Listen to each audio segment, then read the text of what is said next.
Assalomu alaykum, biz kuzatib boruvchilar. Mana kechki soatlarda kachalarimizni bukyapmiz, ham stanogimizni sinayapmiz. Bu stanogimiz kachalarlarda stoykalarni, taglarini bukib beradigan stanok. Valsovka stanogimiz. Bu katta varianti bu. Turbam 3 stanada turba qalinligida.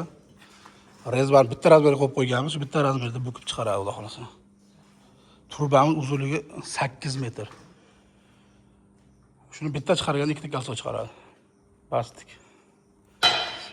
Qanchalik?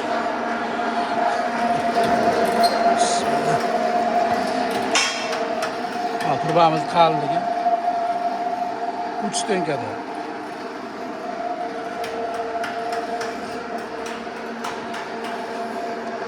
Stanogimiz o'ta baquvvat ishlangan. Rezbalari ham 50 keladi. Bitta razmer qo'yib qo'yiladi, rezbani aylantirish shart emas. Mana o'zi ushlanmasa ham o'zi xotida chiqadi. Mana bitta odam ushlab kelib turadi bu.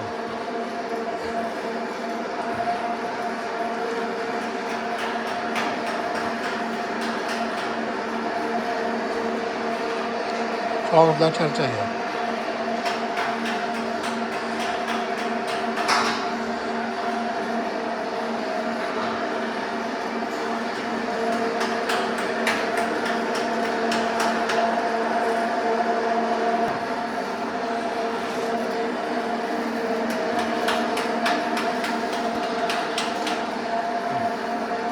Ushlamagan holatda ham tekis chiqyapti.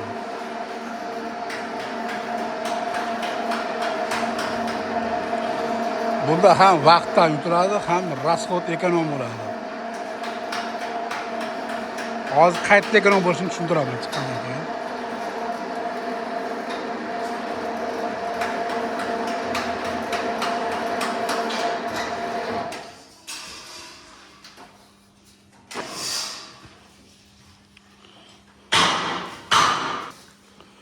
Turbamiz sirasi ikkita chiqyapti.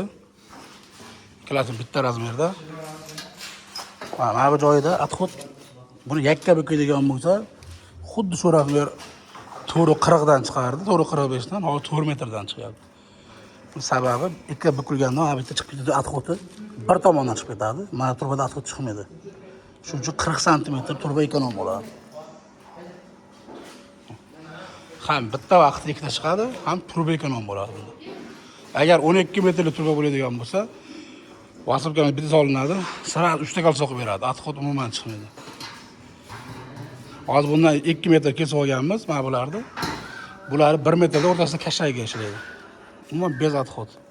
Bundan chiqadigan 20 santimetrimiz. Mana shu yerda 18-20 chiqadi. Bu yerda tray o'zini traygan kashayga ishlaydi bu. Xohlasa bez atxod chiqadigan bo'lyapti kachalarimiz. Ancha turba ekonom bo'ladi.